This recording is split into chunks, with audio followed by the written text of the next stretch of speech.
Sejam muito bem-vindos a mais um Pod Cristo. Hoje a conversa vai ser com o meu amigo, pastor Gadiel Brizola, um amigo de longa data.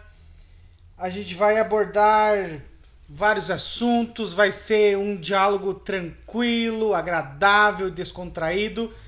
Para você que está aí nos acompanhando pelo YouTube, pelas redes sociais, sejam muito bem-vindos. Pastor Gadiel, satisfação ter o senhor aqui no Pod Cristo. Deus abençoe sua vida, sua família. Conta aí. Amém, meu irmão. Prazer, irmão Guilherme. Que bom estar aqui contigo. Obrigado aí pelo convite, obrigado pela oportunidade de estarmos juntos nessa noite para, juntos no Pod Cristo, trazermos uma palavra de Deus e conversarmos um pouco sobre as coisas do reino. Acredito que vai ser um momento de bastante edificação para nós e para aqueles que nos assistem nessa noite. Amém. Então, pessoal, vocês que nos assistem pelas redes sociais, pelo canal do YouTube, sejam muito bem-vindos. Deus abençoe a cada um de vocês e vamos mergulhar nessa conversa aonde os céus já bradou sobre o nosso ambiente. E Deus é fiel, né, pastor? Então, falando já em pastor, como que é ser pastor? Como que é o pastorado? Conte mais aí para nós. A vida pastoral, ela está muito relacionada, irmão Guilherme, à questão vocacional, né? Eu sempre digo que a gente não escolhe ser pastor, né? É Deus que nos escolhe para o ministério pastoral. Efésios capítulo 4, verso 11 diz que é Deus que dá, uns para pastores, outros para evangelistas, outros para apóstolos e outros para mestres, né?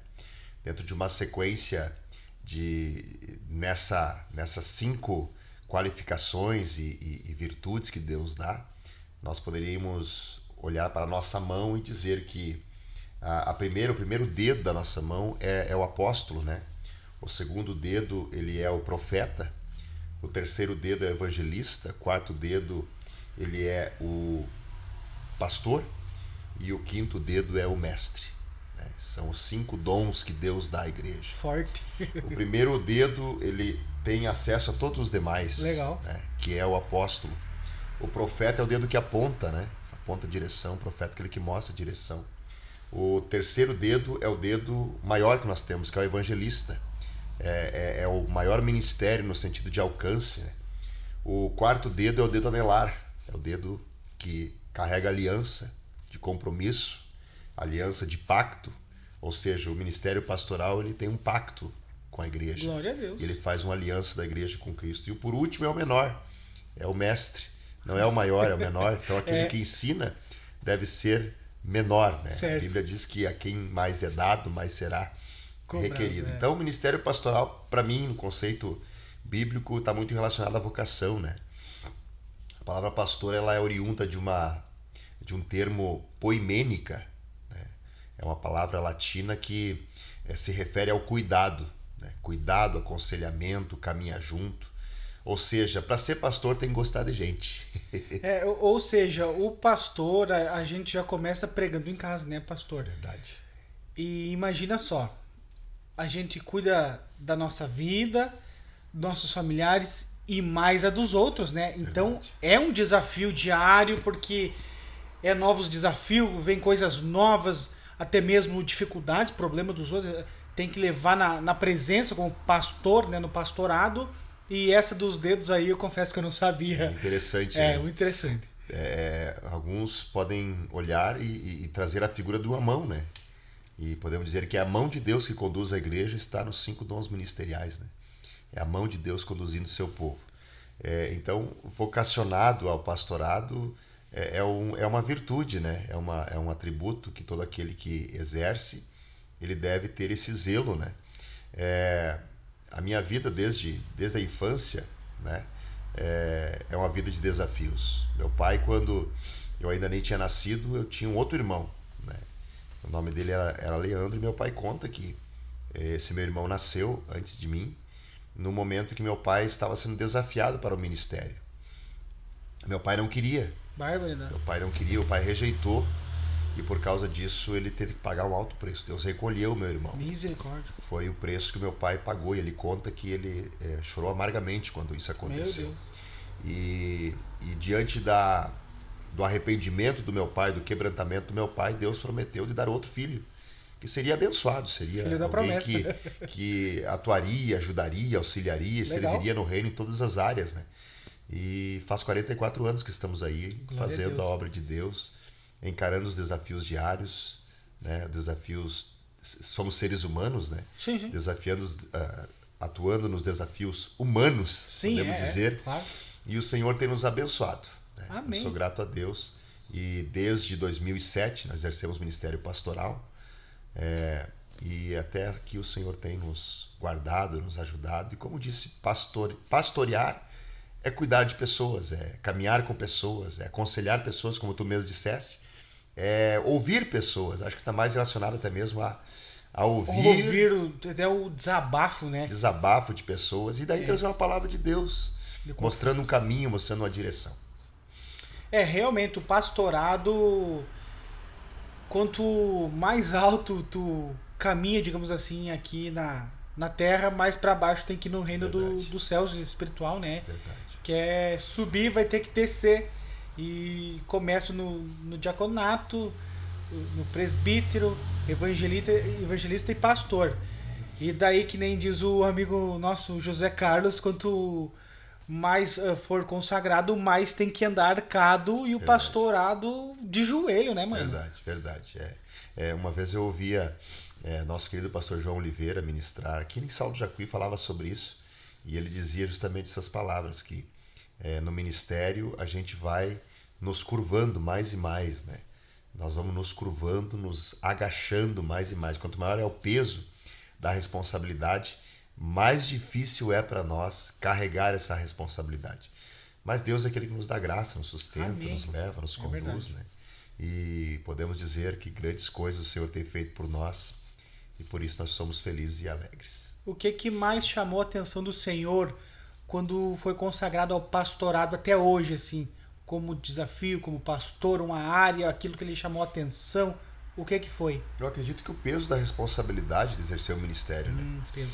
Porque todos os ministérios exigem uma responsabilidade. Certo. Nós somos testemunhas de Jesus, nós somos pessoas que promovem o reino de Deus na terra. Então, acredito que todo ministério que nos é dado exige de nós responsabilidade. Então, eu não pedi para ser pastor, eu não queria ser pastor.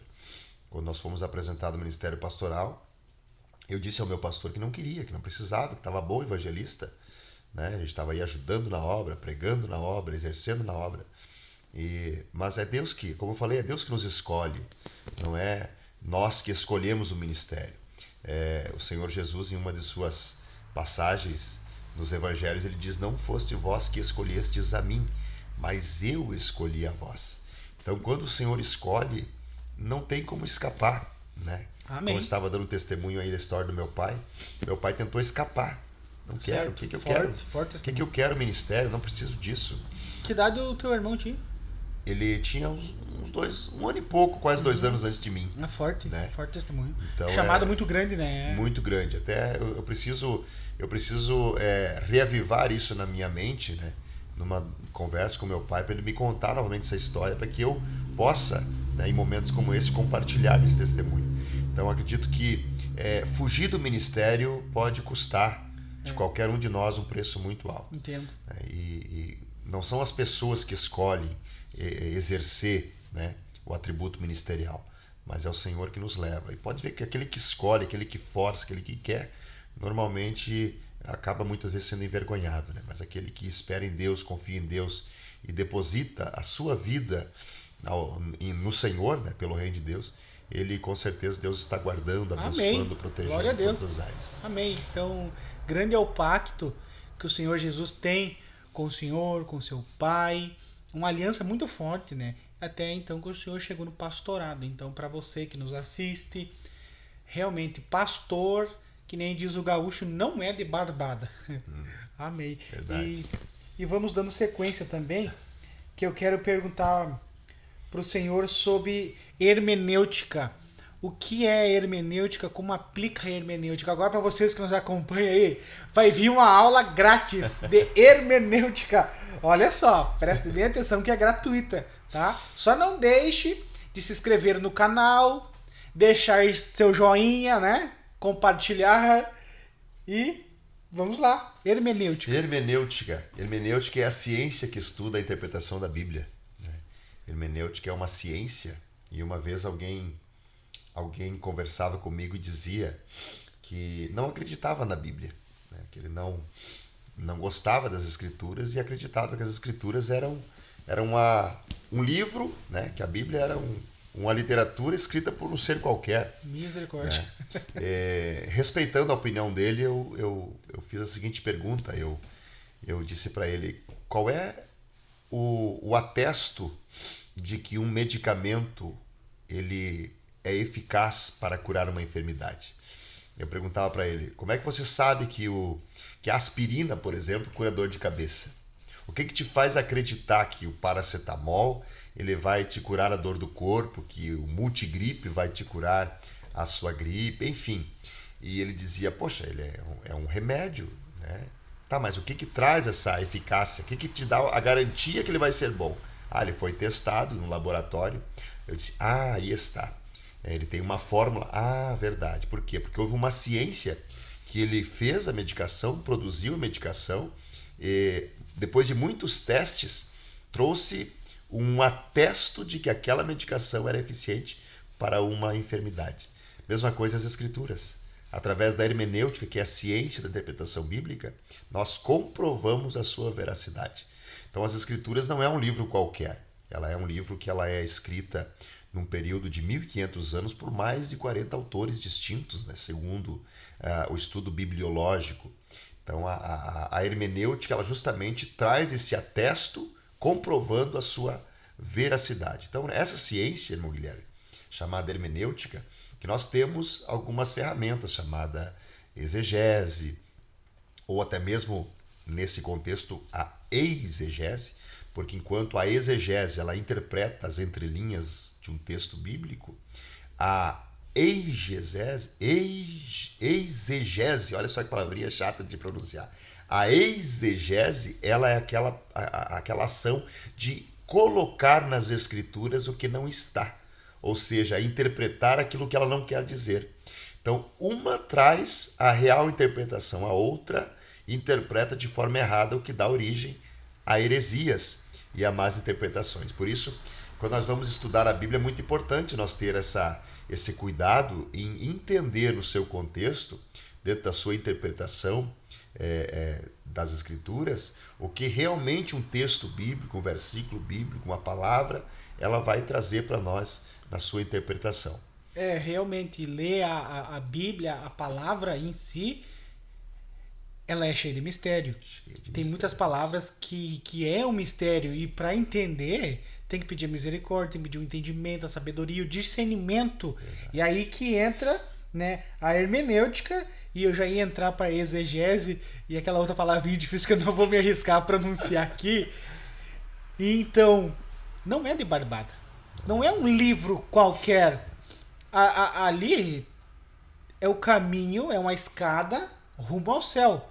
Tem as fórmulas de como viver, de como prolongar seus dias com longanimidade, né, com sabedoria.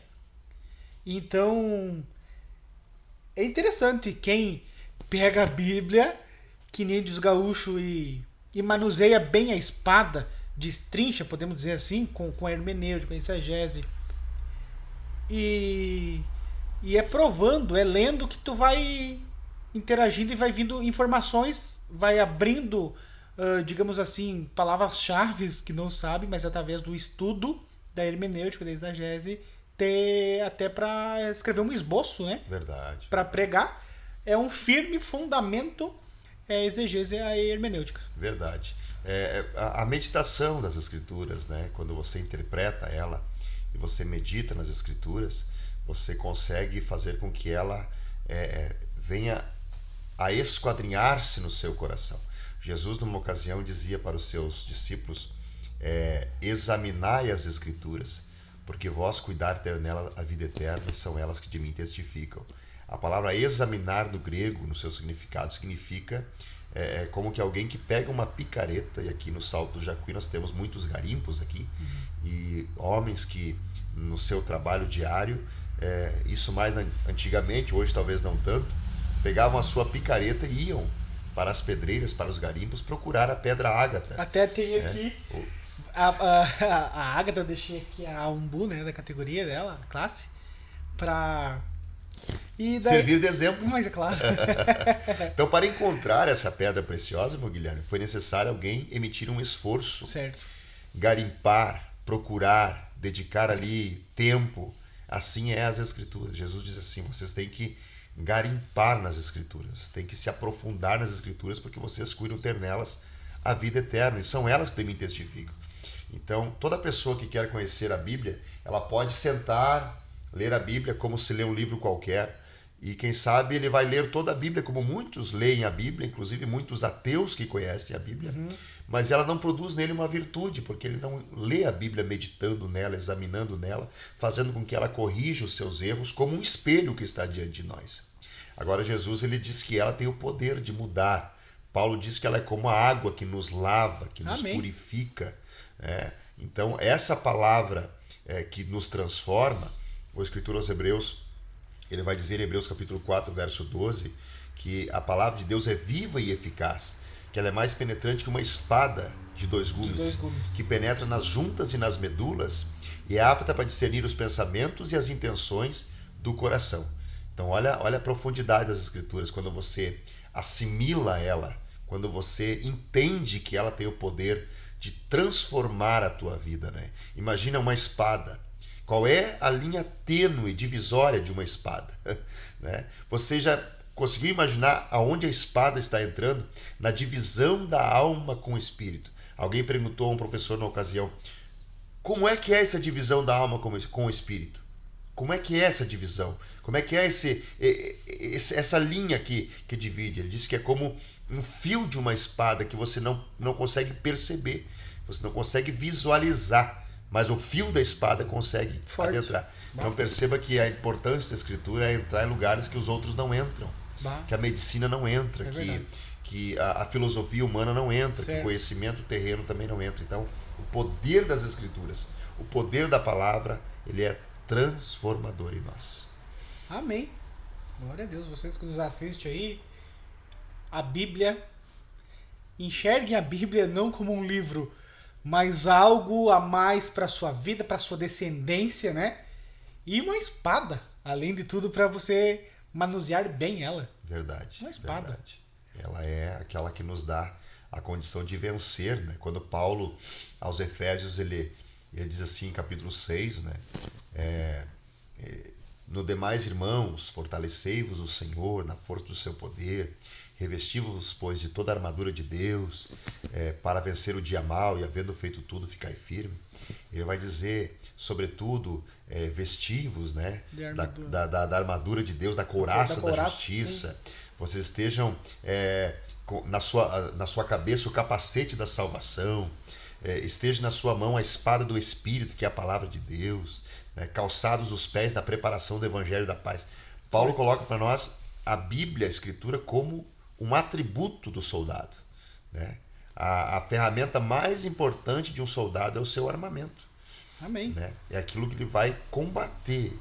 Né? Quando você olha para um exército, você logo vê na sua mão, no seu braço, no braço do soldado, a sua arma. E quando você olha para a sua arma, você consegue perceber a sua força bélica. Assim é o cristão. A nossa capacidade espiritual não é comprovada pelo meu cargo, não é comprovada pelo meu tempo de fé, não é comprovada pela minha riqueza, pelo meu conhecimento, pela minha influência, não. Ela é identificada pela minha capacidade de batalha, né? Por isso pela que a gente espada serve que eu tenho. Ao Senhor dos Exércitos, né? Nosso general. Né? Amém, glórias. Aproveitando, enquanto o senhor toma água, quero mandar um abraço aqui para os meus amigos, meu irmão Gustavo Oliveira, meu outro irmão Grande Gustavo, Roger Oliveira, o Alex Oliveira. Tem mais uns amigos aqui, não vou conseguir ler todos, mas aqui vai alguns Um abraço também para o Mauristete, o Alexandre Soares, o Elias, o Tomás, o Eduardo Moreira, o Xande de Brito, o Luiz Rodrigues, Josemar Limberger, o pastor Eliezer Roque, Deus abençoe. Nosso presidente. O Edinho, o Gabriel Mozena, meu brother. O Elo Júnior e o Emanuel Drum. Os demais me perdoem conforme vai aparecendo aqui, vocês que vão nos acompanhar. Deus abençoe. E a gente segue aqui no nosso Pod Cristo. Você que ainda não se inscreveu no nosso canal, se inscreva, deixe seu like. E seguimos agora. Eu quero perguntar para o senhor, eu sei que o senhor também manuseia bem a espada com a música. O que o senhor tem para falar sobre música?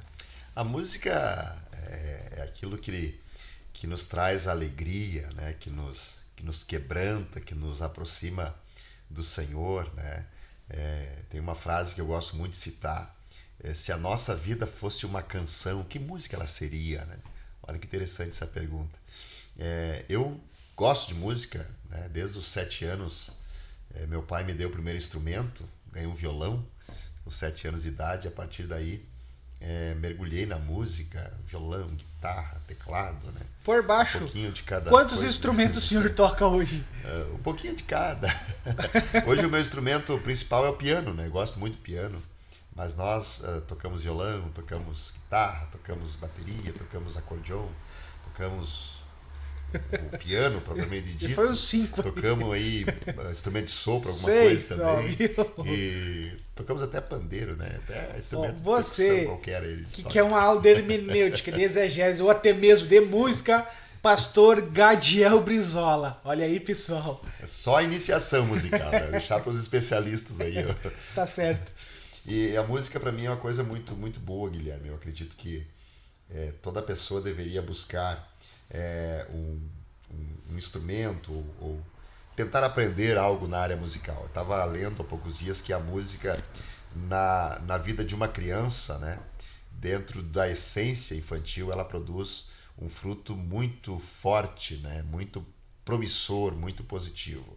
A música ela influencia na capacidade neurológica, na capacidade cognitiva. A música ela influencia nos estudos, no ato de pensar. Mas todo mundo gosta de uma música, e independente do seu gosto de música, música se tu tá para baixo, tu escuta um hino, os males vão embora, que nem diz o ditado popular, porque quando Davi tocava, Saul se acalmava. Verdade. Não é mesmo? Verdade. Então a música ela transmite algo bom que vem do Senhor. Vem do Senhor, né?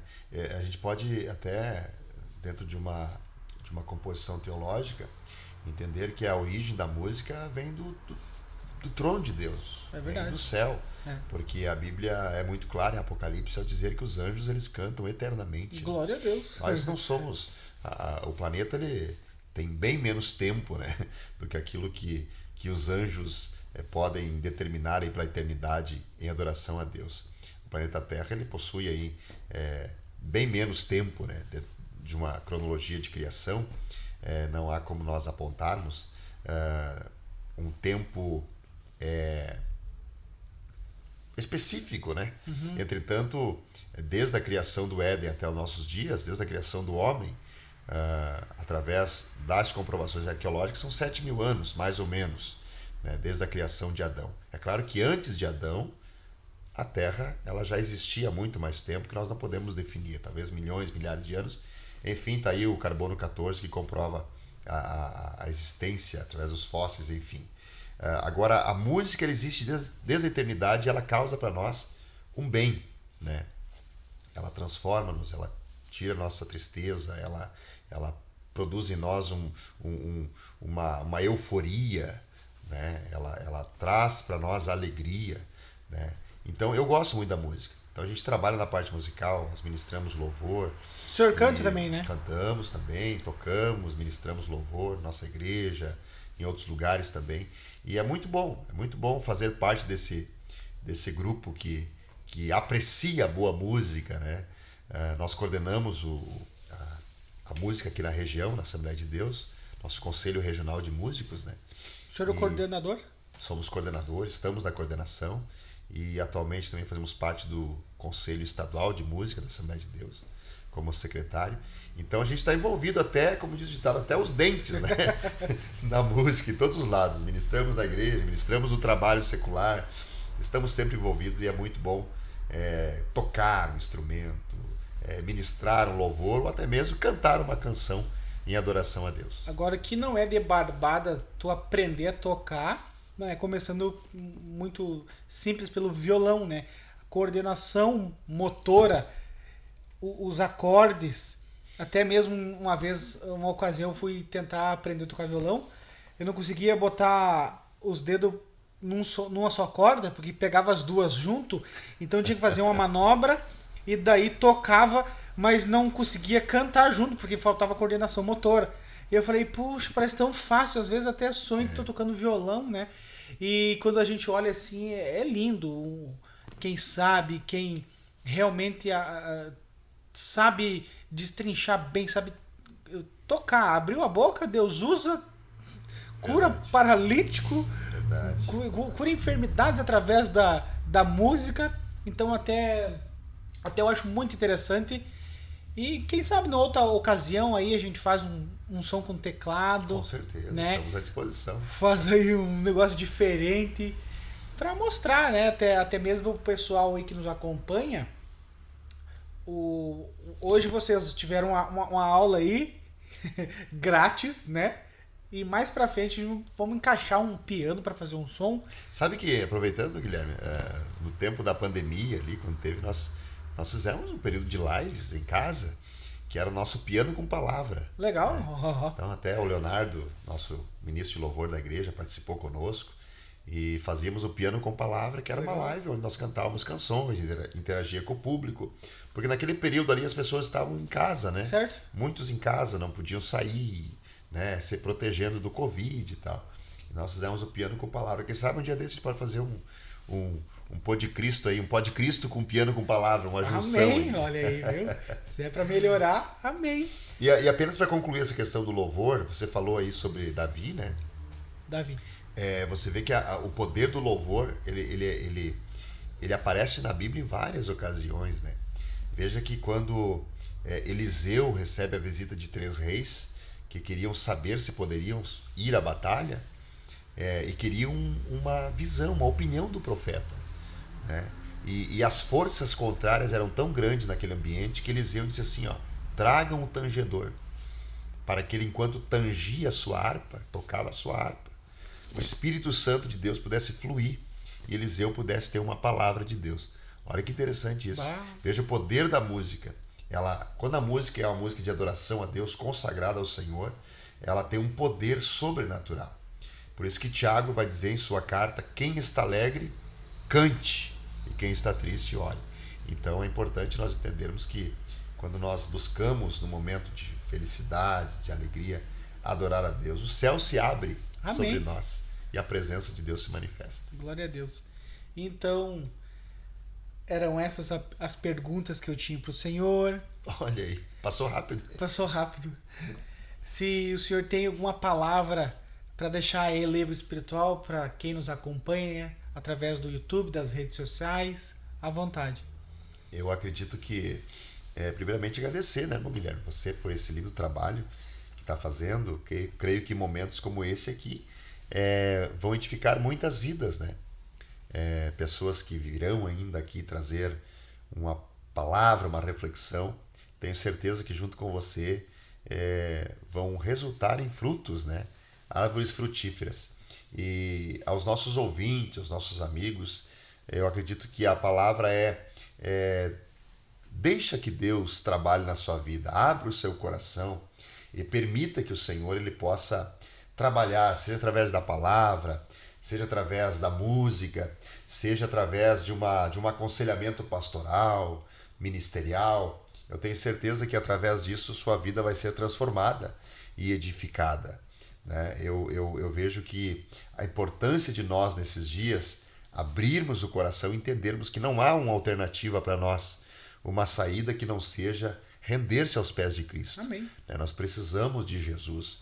E o texto de João capítulo 3 e verso 16, ele nos diz que a manifestação desse Jesus é justamente a manifestação sobrenatural do amor do eterno Deus, né? Deus, ele amou o mundo de uma maneira tão grande, né, que ele entregou o seu bem mais precioso, que é o seu único filho, para que todo aquele que crê nesse filho, chamado Jesus Cristo, não pereça, mas tenha vida eterna. Amém, então eu creio que essa palavra, para esse momento, ela é de grande eficácia, né? Nós entendermos que não há outra maneira, não há outra forma, não há outro caminho. O apóstolo Pedro, ele vai dizer ali em Atos 4:12, vai dizer: nenhum outro há salvação, porque debaixo do céu nenhum outro nome é dado entre os homens, Glórias. pelo qual devamos ser salvos. Então Amém. veja que é através de Cristo. Glórias. Se estamos aqui no Pó de Cristo, é por causa de Cristo. Amém. Né? E Amém. vamos continuar caminhando juntamente Amém. com Cristo. A igreja segue caminhando. Com certeza. E essa minha palavra de gratidão, que Deus possa abençoar, né, todos os nossos ouvintes. E não esqueça, né, de inscrever-se nesse canal, deixar o seu like, porque acreditamos que muitas vidas serão alcançadas Amém. através de palavras Amém. que serão ditas aqui nesse sofá. Amém. Então, muito obrigado. Deus abençoe tua vida, tua família. Deus abençoe vocês que nos acompanham. Deus abençoe. Fiquem na paz do Senhor. Amém.